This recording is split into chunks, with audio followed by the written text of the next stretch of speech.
ranking every season of Stranger Things from worst to best. Last place is very easily season 5. Now, it's not a terrible season of television. There's still lots of moments I really love in this season, like Will getting his powers at the end of episode 4 was awesome. I think the Holly and Max storyline was very interesting and them trying to escape from Vecna's mind. Unfortunately, the mystery just straight up wasn't there this season. Like, we spend the first 3 episodes building up to who is Mr. What's It when it's obviously going to be Henry the entire time, so that was very lackluster.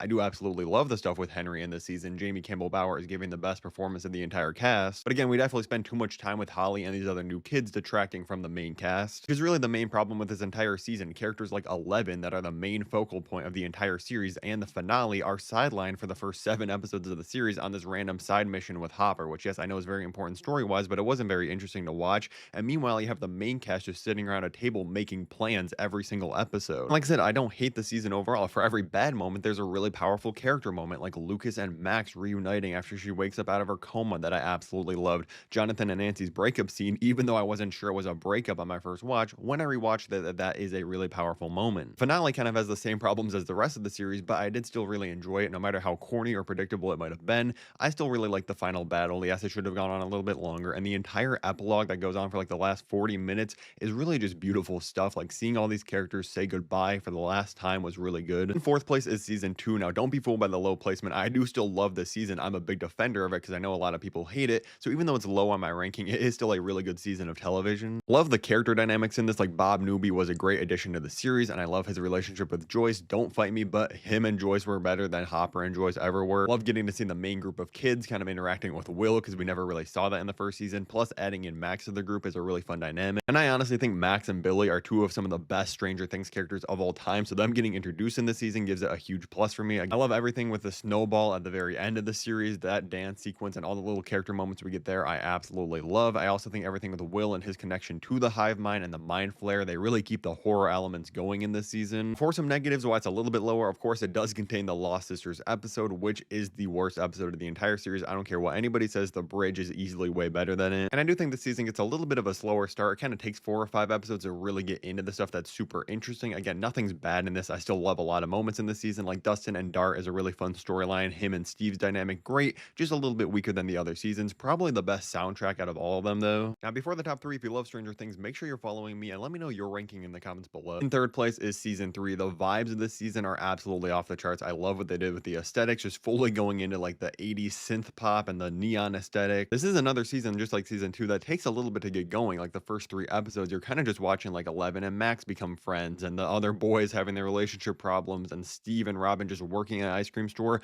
But I kind of love the quieter moments in this season because you never really get this in any other moment of the series. I also think this is easily the best Robin we get. Like her and Steve's dynamic in this season is perfect. I don't know what they did to her in seasons 4 and 5. They made her a little bit too quirky, but I think in this season she's perfect, and her coming out scene to Steve is 10 times better than Will. You guys know I'm a huge fan of Billy and Max, like I said, so everything with Billy being flayed, I think he is the perfect villain in this season. I don't love everything with Jonathan and Nancy this season. I think their whole investigative journalism side plot is not the most interesting thing, but season 3 really takes a step up once you get to episode 4, which is the sauna test scene pictured at the bottom here, and the series finale or the season finale is absolutely incredible, both like 10 out of 10 episodes. But yes, I do have to admit the entire Russia subplot is a little goofy in this season. It's easily the weakest part, I think, right there with Jonathan and Nancy's storyline, but it is still enjoyable if you can just buy into the goofy nature of it. Alexi is a super fun new character. Like I said, everything wraps up so perfectly with Billy making his sacrifice to save Eleven and them defeating this physical form of the mind flayer, absolute peak. In second place, I have season 4. I think this is an absolutely amazing season. It fully leans into the horror elements more so than even seasons 1 and 2 of the show, and I think it's all the better for it. Vecna and Henry is an amazing villain, learning about his backstory, his plan. Straight up got some of the best moments of the entire series, like the running up that hill scene might be the best scene of the entire series. You introduce Eddie, who I don't love as much as everybody else, but he is still a really good character, and they use him perfectly with the main cast instead of overshadowing the main characters like they do with season 5 with Holly and Derek. I know a lot of people don't like the Russia subplot. I honestly kind of love everything with Hopper trying to break out of this prison, him and Enzo working together, and ultimately the stakes just felt the most real that they've ever been. Like Vecna was legitimately terrifying in the season. Seeing him eliminate these different people one by one to open up his gates